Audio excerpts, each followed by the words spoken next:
It would be very hard to describe the Somme. I don't know that there's ever been a battle like it. I mean, you had two armies in static positions. The movement of either of them would be about 200 yards, the difference between the two basic front lines. And the Somme, which had been built and rebuilt as a battleground by the British, initially to relieve pressure on Verdun, but it became a cesspool. And there were divisions attacking and counterattacking for months. For instance, the Irish Ulster Division, the 36th, attacked in that area on the 1st of July, and they were massacred. They made a slight gain, which is all anyone could hope to do at this point, but there was an aimless gain. I mean, you achieved very little. The towns of Guillemont and Ginchy, it didn't exist as such. They were merely pieces of earth that people said, that's Ginchy.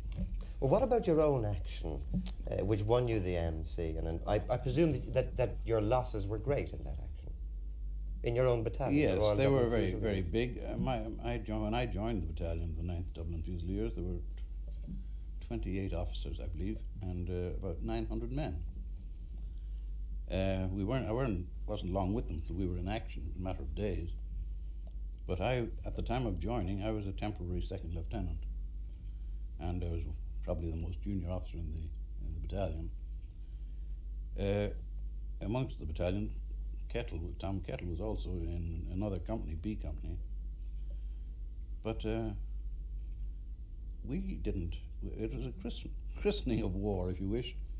But we had passed up through, getting into our forward position, we passed through literally miles of guns, all classes and types, wheel to wheel, which were to concentrate their barrages on the Germans for our advance. They did so, and it was deafening. It also was a time when we went under the first of creeping barrages. This was the beginning of this method of advancing in warfare, and it had a doubtful effect, because we lost as many, I think, through your own gunfire. Well, they could have fallen short, you see. The distance was 250 yards to Ginchy.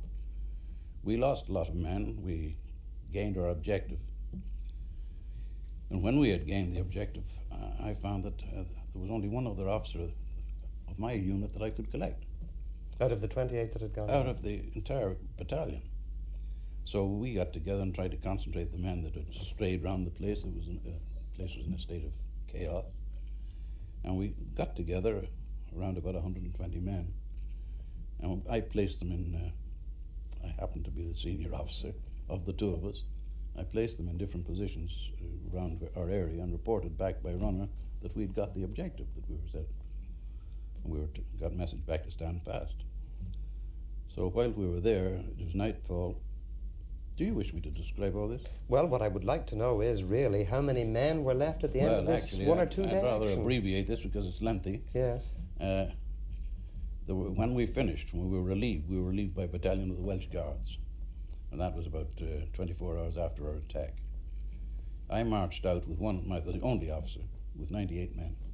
Out of the 900? Out of 929 officers. And this was terrible though it may sound, a rather common enough thing in this Well, it was, because war. It wasn't, in this war, when you had casualties, they were usually fatal, because any form of gun wound without the advantages that now exist, there was no penicillin in those days, there were no sulfa drugs, so that any bad wound or injury turned gangrenous. And killed you. And usually they died or had arms and legs amputated. It was a serious thing. The amount of deaths was out of all proportion to what succeeded.